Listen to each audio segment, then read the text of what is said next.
And it's also a construction developer. Okay, so we have our project is Golfers, Lataban, Montectona, Liluan, Woodland. Mauni ang ato ang mga projects. And then new na to is ang Mintigi. And then soon nga na nakikita mo residences, resort residences, mauna siya ang amuang mual-mual. Mual-mual? Okay. Oh. Pero kanang mual-mual na to is LOI. Okay.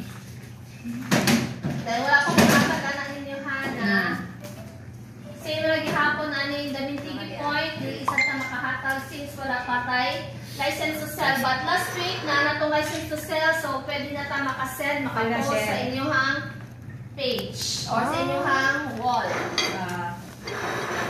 So, mauni ang mga company ni Duros Group. So, kinsa si Duros Group? 12 na siya na company. Ha, kanang Duros Hotels, Divine Life.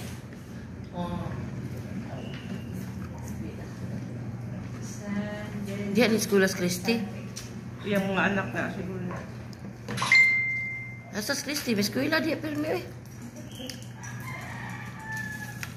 Mag-atang na siya dito sa kuwan. Land Bank.